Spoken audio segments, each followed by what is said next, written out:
LS, aka Living Savior, Commander of Roots, Baron of Branches.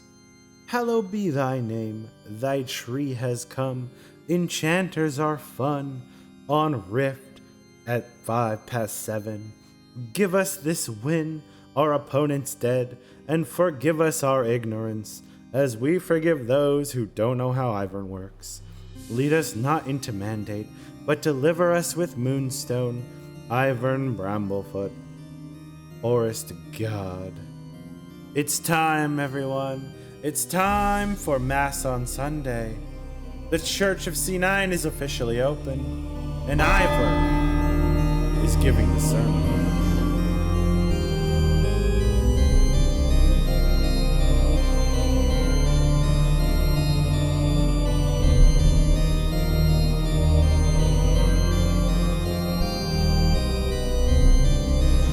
Sunny days, Saplings. The most exciting Ivern news in a while happened over the weekend. Ivern actually got picked in the LCS. Are you kidding me? That's shocking, right? An LCS team actually trying to innovate? I don't know if we've ever seen that before. Crazy times we live in. But he wasn't just picked in the jungle.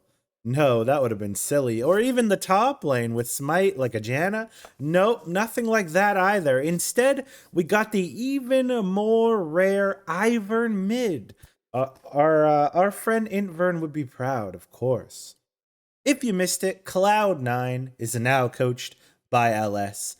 And LS is one to have very opinionated draft knowledge, as well as very opinionated thoughts about the game in general. And in this draft, he decided to have the absolute Giga Chad confidence to play with an Enchanter in the mid lane, aka Ivern.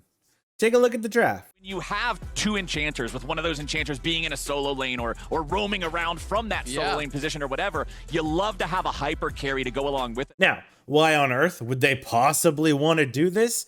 Well, I can think of at least 6 different reasons that this works in the current meta.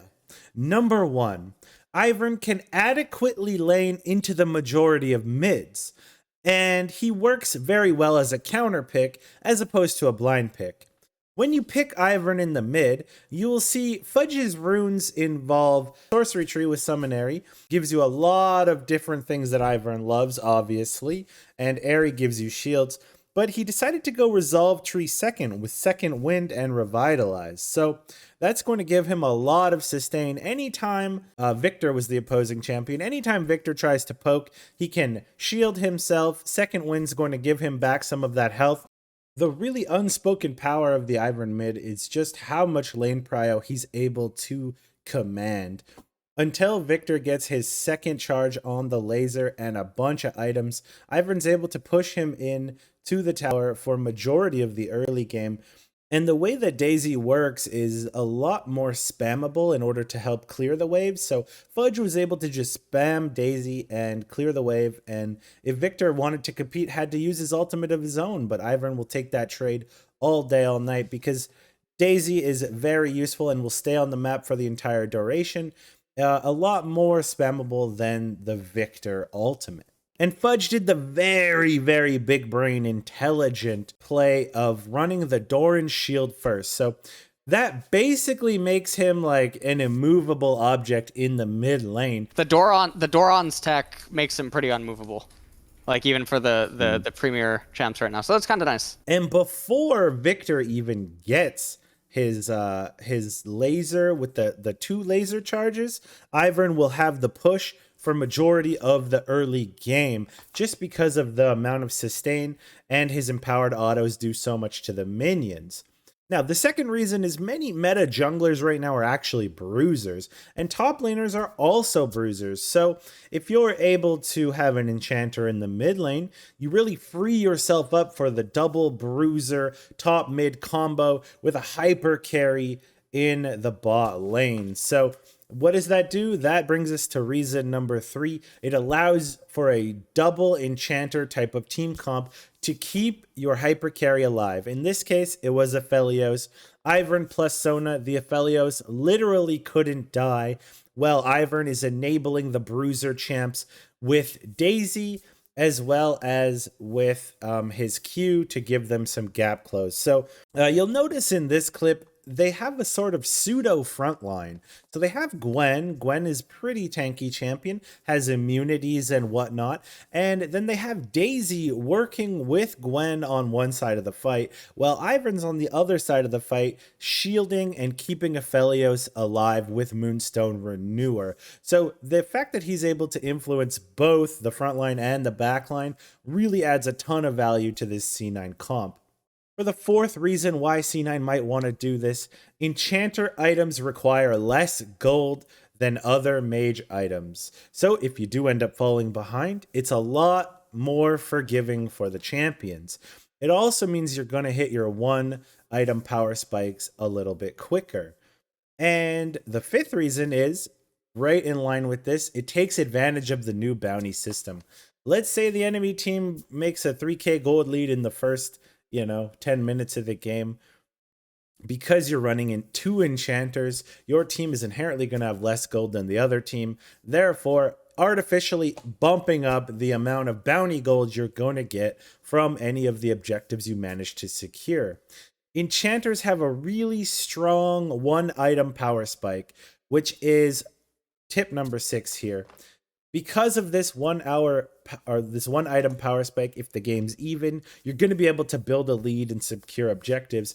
But if you're behind, it really lets you come back from a deficit, taking advantage of the bounty system and really just putting your best foot forward for those early couple of drags. You'll notice in this game, Cloud9 was able to get all of the dragons, win a lot of the team fights really cleanly, even though Kiana managed to have a little bit of an early lead there. So they were kind of low-key playing funnel, I guess you could say. Like Ivern and Gwen together were kind of, Ivern is enabling Gwen to just get all of those resources and really power snowball. I personally think Ivern mid is super cool because you really can't run them down when they have a team comp like this.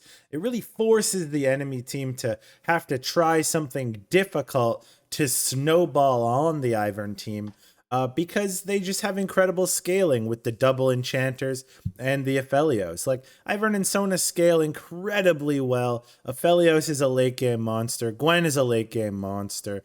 Gnar is always going to be useful, especially with 2 enchanters and a Daisy. So the enemy team, it really puts the onus on them to make something happen. In an interview with Doublelift and Cadril, LS spoke about how the Ivern mid came to be. It looks like it all started in Korean solo queue ladder when LS had an asphyxiation for the champion, and somebody took his jungle role, forcing him to try it out mid. A guy stole my role in solo queue one time, and I was like on an Ivern kick. And so I just said, fuck it, I'll take it mid. And when I played it, I thought, actually, this didn't feel too bad. Like, why are my autos slapping for 100 damage? After all that testing in solo queue, it was time to bring it to competitive. So they ran it in some competitive Korean scrims, and the champion was doing very well. I think a lot of people are surprised about Ivern. A lot of the I played Ivern a lot in the Korean scrims, and I think it was just a pick that I was just blinding into anything just so I could understand. I just picked Ivern because I'm like, okay, let's see what it does like versus competitive players, right? Because I was playing it in solo queue for fun, and that's how it started. And I had to teach Fudge. We'll even see here Jamaican Banana gets a quick little shout out, which I thought was very, very funny. There's actually a challenger, or maybe close to challenger, Ivern one trick named Jamaican Banana in NA, and like every time I get the guy on my team, I just think, holy shit, this champ is so bad. Like, he's so good at the champ, but the champ is terrible. And then I watched your guys' game with Ivern mid, and it looked good. Like, the champ just, I don't know what is different. Maybe it's the role. Like, maybe because junglers are typically bruisers, that like you get the melee champ to pair with it, and that also makes it strong. Yep. But like, yeah, it totally changed my mind. It's pretty crazy, like how 1 or 2 LCS games can change everyone's mind about so many picks. I personally think it's amazing that LS and C9 are trying to spice up the LCS. This might be the most hyped week 1 that we've seen in the LCS for a very long time. Bit of 300 gold worth of stats, 300 gold here, 300 gold there. Blabber's now stuck in the middle. Pride Stalker getting back away. Blabber's gonna get shielded up. Licorice goes into the Dominus. Blabber's still moving forward, looking to find a little bit more. The man's full HP. This is why every little bit matters. I'm not sure how much more Ivern we're going to see in the LCS. As it has an incredibly low pick rate. I think it has something like a 50% win rate though, so that's kind of pog. But I'm really hoping this doesn't end up in some sort of Ivern nerf just to keep spectator League of Legends, competitive League of Legends, like spectator friendly, I guess. Because that can sometimes happen. Like, what if both teams start running Enchanter mids and then it's 40 minutes of no action? Riot's not going to really like that. But in the meantime, we can all enjoy the spotlight and revel in the fact that we played Ivern before it was cool, you know? Big props for to LS for bringing some positive attention to some of the lesser known champs like Ivern, Soraka, Annie, etc. And if you want to learn more about Ivern, feel free to check out some of my other vids. You'll post them up here, and you can visit me on Twitch, twitch.tv/MossyElder. I'm always there willing to answer any Ivern questions anyone might have. I'm 1.5 million mastery on the champion, and I've been playing it for quite a long time. So that's all for now. I'm super excited. I wanted to make this video, but I hope you guys have a sunny day. Saplings, bye.